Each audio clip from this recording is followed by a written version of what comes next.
Iya, jadi terkait dengan pertanyaan saudara Oong di mana tadi? Kuningan. Di Kuningan. Saya kira ada beberapa pertanyaan ya. Dari satu pertanyaan besar itu beberapa pertanyaan. Yang pertama, apa asbabun nuzul ya? Iya. Asbabun nuzul turunnya ayat tentang riba, khususnya terkait dengan riba nasi'ah.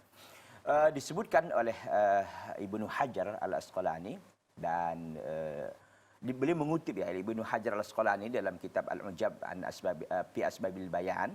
Beliau mengutip pendapat Imam At-Tabari rahimahullah, dan Imam At-Tabari juga menukil dari Imam Al-Mujahid, Imam Mujahid rahimahullah, mengatakan bahwa dulunya orang-orang jahiliyah, khususnya disebut di situ Thaqif, orang-orang Thaqif, mereka ini adalah orang yang paling kental dengan masalah riba.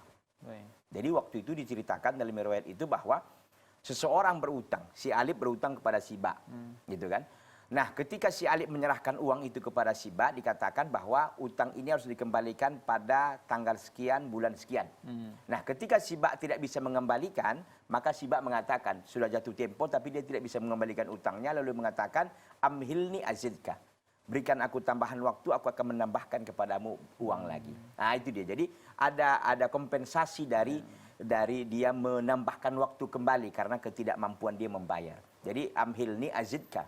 Ya, berikan aku waktu lagi, aku akan berikan tambahan uang. Umpama tadi di 1 juta, jatuh temponya bulan Desember, ternyata dia datang bulan Desember, ketika tiba bulan Desember nggak bisa dia bayar 1 juta karena nggak ada uang umpamanya. Maka dikatakan berikan saya tempo lagi, saya akan ditambahkan nanti sebagai bentuk apalah karena diakhirkan itu kan.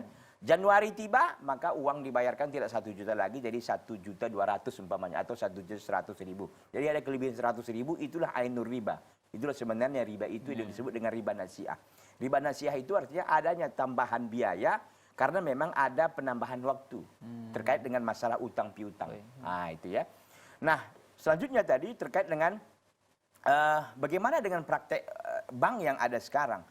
Perlu kita sampaikan bahwa seluruh bank, hatta syariah pun sebenarnya itu tidak murni syariat. Ya. Masih semuanya, ya terutama konvensional tentunya, ini masih ribanya sangat kuat. Ya. Tidak ada saya kira bank di Indonesia ini yang memang murni syariat dia. Apalagi yang konvensional, yang nyata-nyata memang riba semua di situ kan. Oleh karena itu memang kalaupun dikatakan di zaman Nabi tidak ada bank, betul. Tetapi praktek bank itu ada prakteknya di zaman Nabi. Hanya lembaganya saja yang tidak ada bank itu gitu kan. Intinya bahwa tidak dibenarkan kita untuk untuk menabung ya, untuk berhubungan dengan bank yang sifatnya utang piutang karena itu membawa kita kepada perbuatan riba. Na'udzubillahi min dzalik.